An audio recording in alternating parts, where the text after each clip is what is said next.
अस्सलामु अलैकुम वरहमतुल्लाहि वबरकातुहू। नहमदुहु व नुसल्ली अला रसूलिहिल करीम, अम्मा बाद, फ़अऊज़ु बिल्लाहि मिनश शैतानिर रजीम, बिस्मिल्लाहिर रहमानिर रहीम। रब्बि इश्रह ली सदरी व यस्सिर ली अमरी वहलुल उक़दतम मिन लिसानी यफ़क़हू क़ौली। Now the story is coming closer to the end, and many events are going to be rolling on from verse number 54 to 62. So the king, he was really impressed by Yusuf alayhi salam, that he could not only give the interpretation of the dream, he seems like a very wise guy. He's not hasty, he's not creating any drama, but in a very matter-of-fact way, he is clearing his record. At the same time, he is interpreting the dream, and also he is giving them a plan ahead. This is a very important point to understand over here, that Yusuf alayhi salam, when he is being given a status, he doesn't want a status so that he can put it up on a Facebook wall, or he could tell the whole world, look, now I'm in the king's court and I hold a very important high position. Karna kya hoga? Chill, nothing, kuch nahi, thand. Enjoy my status. Look at his focus. Look at his quality that we have been constantly talking about, he being Mohsin. Why? Because he talks about two of his qualities. He says, I'm Hafiz and I'm Alim. I have the knowledge and I am trustworthy. Whenever you are hitting a professional life, like you being doctors, these are two important qualities that you must have in yourself. You must have the right knowledge. Many times you see students, if they are in the classroom environment, they're very casual about it. They are almost sleeping with open eyes. Or they are just studying the subject, not out of passion, but just out of getting the grades. समझ आए ना आए, application पता चले ना चले, pass हो जाए. Bare minimum.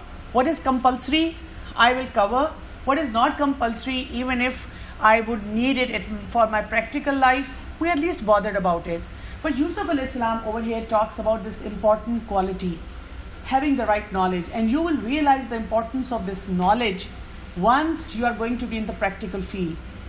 And many a time we are blunderous as professionals just because we did not acquire the right knowledge. So focus on the knowledge, on the application of the knowledge, especially when you go toward the clinical side and you see all the different diseases and cases. Don't take them as important quiz questions, exam questions. See them as real life scenarios. When I wouldn't be having a senior doctor on my head and I have to take decision, would I be a knowledgeable person? Would I be able to do the differential diagnosis? Would I be able to help my patient pick up the right labs? Because the patient might come to you and say, I can't afford everything.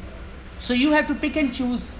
If my patient develops certain complications or comes to me with a very severe kind of a problem, am I able to diagnose? Am I able to take help from the right person? Knowledge related to your field is very, very important. Second important thing is trustworthy. Can you imagine? I would have thought having the ultimate degree. Because in Islam, who is an alim? Alim is someone who has the knowledge and puts it into practice. It's not like someone who can quote hi-fi in front of you and you're like so impressed that wow. Similarly, being trustworthy is so important. Now imagine a scenario, a patient comes to you and you say, we will need to take you to the OT theater and we have to chop off your liver, part of your lungs, your intestine. We have to pull out your kidney. Can you imagine? The patient trusts us. Says, okay doctor sahab, whatever you say. Aapka bone marrow hoga, aapka transplant hoga. Whatever decision we take for them, they trust us. Whatever medication we give them, whatever dose we prescribe to them, they trust us. So you need to be very, very careful, very, very cautious. You are playing with human lives. And that is why you need to study all the subjects properly so that you develop these qualities for yourself.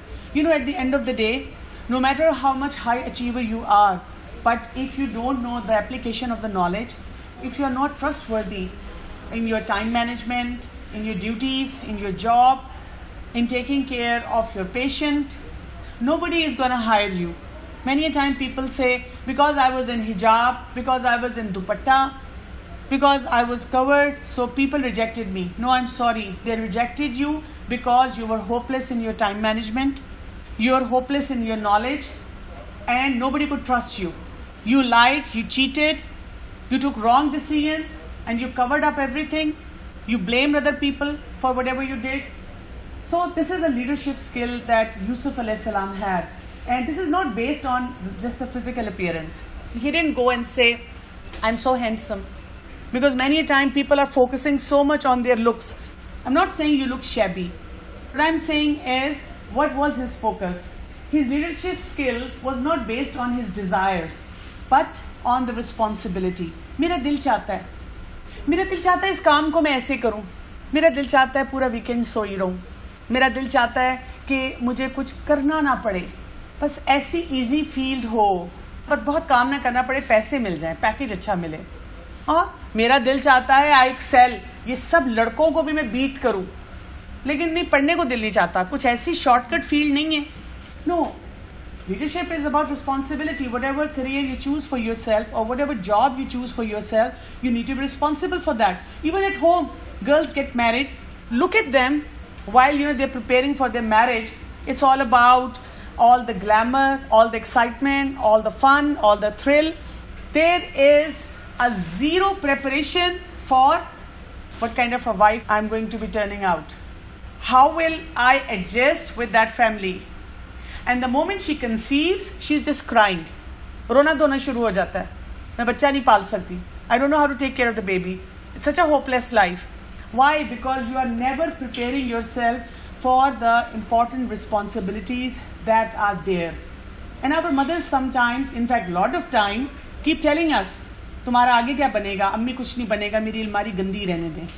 कुछ नहीं होता, मैं ऐसे ही रखूंगी. So Yusuf alayhi salam did not boast about his charm, his family background. My father is a prophet. Like many a time people say, I'm coming from a family. मेरे father ने ये किया हुआ है और मेरे दादा ने ये किया हुआ है और हमारी फरां बरादरी है, हमारा ये गांव है, and we are coming from a very known family. What difference does it make if you don't have the right knowledge and if you are not responsible, if you are not trustworthy? Another important thing we find out in Yusuf alayhi salam is he did not compromise on his values, because he was in the court of a king who was apparently not a Muslim, who was not believing in oneness of Allah subhanahu wa ta'ala. So Yusuf alayhi salam did not say कि चलो थोड़ी देर के लिए जो वो कहता है कर देता हूँ, whatever he asked me to do, अब देखे ना, रहना यही है ना, society में adjust तो होना पड़ेगा ना, उनकी बातें माननी तो पड़ेंगी ना, अल्लाह माफ करेगा. He did not say anything like that. He did not make any compromise. He stuck to his value. He said, listen, I have the knowledge, I'm trustworthy, and I'll do this. So the story moves on. In verse number 56, यहाँ पे जो important word है क्या है? وَكَذَلِكَ مَكَّنَّا لِيُوسُفَ فِي الْأَرْضِ. Allah subhanahu wa ta'ala says, we settled Yusuf alayhi salam over there. Can you imagine? Imagine, look at the whole story. What a tragic kind of a beginning it was. Jealous brothers throwing in the well, from a free person to a slave, test of desires, then in jail for so many years. All his life was about struggles. And this is exactly sometimes what happens around us as well. We see success of other people. Sometimes we see success of people who are excelling in deen or even in our profession. And we are looking for shortcuts to reach that spot. I want to be like so and so person. You should have role models like that in your life, but do you know what kind of path they took? What struggles they had? Because in front of you, you see huge crowds praising them, listening to them, getting affected by them, but you don't know the path they took. You don't know the struggles they had. So always remember that Allah subhanahu wa ta'ala is going to settle you, but with highs and lows, but with all the steps where you mature yourself. Verse number 57. If you have sabr, if you have right connection with Allah subhanahu wa ta'ala, if you accept Allah's plan and move on with a positive personality, don't worry. You're not going to be loser always in this life. A time will come when you will outshine, outstand everyone. And we have to have the patience for it. How can this happen? You cover for Allah subhanahu wa ta'ala. You look at other people, they are not covering. They are like, shukar hai, mujhe to garmi nahi lag rahi. I know tumhara to bura haal hoga. You are so miserable. I hate my life. I can't do whatever the rest of my friends are doing. Do you think Allah is going to waste all this sacrifice that you are making for Him? Allah Ta'ala is not going to give you a reward for it. He will, even in this life. Allah Ta'ala says, I'm not going to waste the ajr of those people. You know, everyone is sleeping, you get up for Fajr. And you're like, kitne maze hai na, kyunki namaz nahi padti, she's not coming from a religious family. She just gets up 10 minutes before coming to the college. And I get up so early, and that's why, I'm so lazy and tired in the college. मुझे नींद आती है क्योंकि मैं फजर से उठी होती हूँ. Do you think Allah is going to waste your ajr? No way. You are always truthful. You are in a big mess because of that. Because you couldn't lie. You were trapped in a situation. And somebody says to you, और सच बोलो, अब मजा आएगा. अब तुम्हारा कसूर है और बोलो सच. Highlight this verse. Verse number 56. And the part of this verse, وَلَا نُضِيعُ أَجْرَ الْمُحْسِنِينَ. Allah Ta'ala is never going to waste the reward of those people who beautify things for Him, who do the best of ibadah for Him. Verse number 57, and wait, that's not the end. وَلَا أَجْرُ الْآخِرَةِ. And the reward of Akhirah, خَيْرٌ لِلَّذِينَ آمَنُوا وَكَانُوا يَتَّقُونَ. And the reward of Akhirah is for those people who believe, who have Iman, and they remember Allah subhanahu wa ta'ala everywhere. They have this pleasant smile on their face. And they're like, I'm doing it for you, Allah. Because I want to be a muhsin in my life. I wanted to sleep, but I got up on the weekend and I told my mom, you rest. I'm going to fix the food today. I also wanted to take a nap. I also wanted to rest that day. You know why I did? Because you told me to do ihsan with my parents. Every time you have this conversation with Allah subhanahu wa ta'ala at a very conscious level, you remember Him. Allah Ta'ala ne mere saath ye kiya, maine nahi kiya. Maine kyun nahi kiya? I want to submit to you. I want to do everything in the best possible manner for you. Why? Because I am greedy for reward of this world and the hereafter.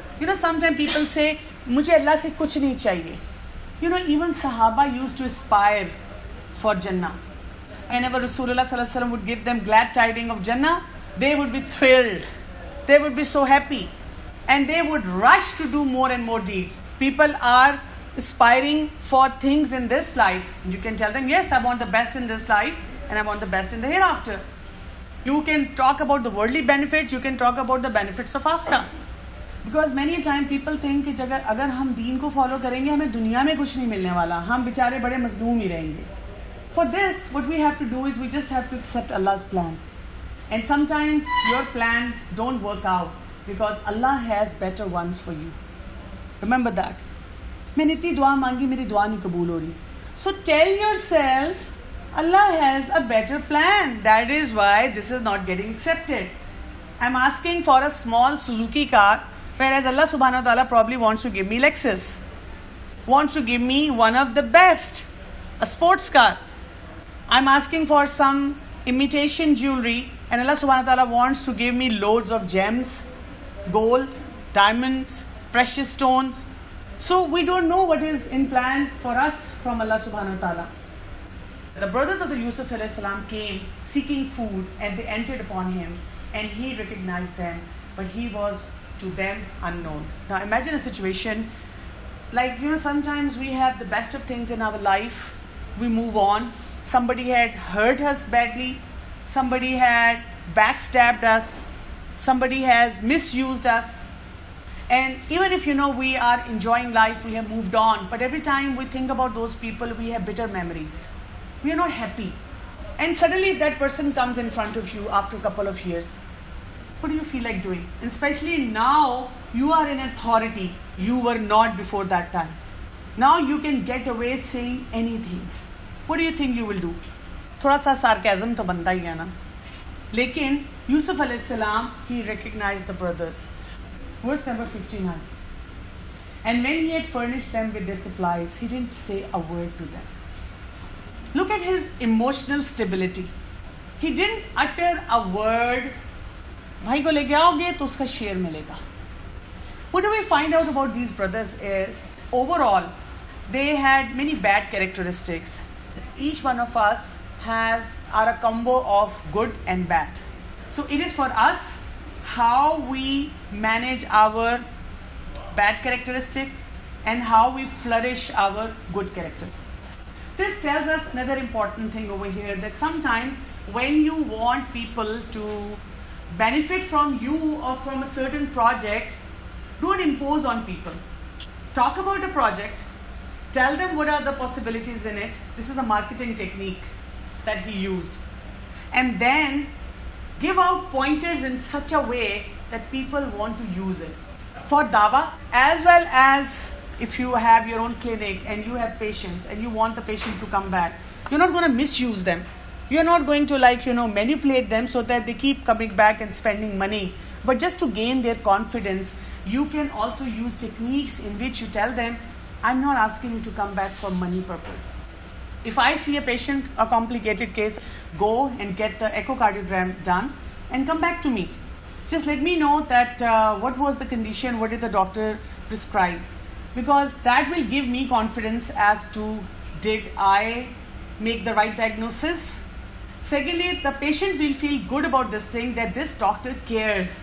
If they ask me, are you going to charge us when we'll come back with the reports? I'm like, no, I'm not going to charge you. I just want to make sure that your kid is fine. So till now, what do we learn is, we need to excel not in the skills, but in the attitudes. Especially when you are the boss. And even right now, as medical students, you are boss in front of your patients.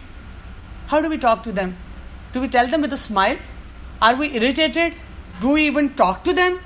Do we see people around us who need our help? Are we responsible? We have the knowledge about the whole place. We can guide them properly. We don't do that. So be conscious of your attitude, and inshallah you will see it will pay you off in the long run. Subhanakallahumma wa bihamdika nashhadu an la ilaha illa anta nastaghfiruka wa natubu ilayk. Assalamu alaikum wa rahmatullahi wa barakatuh.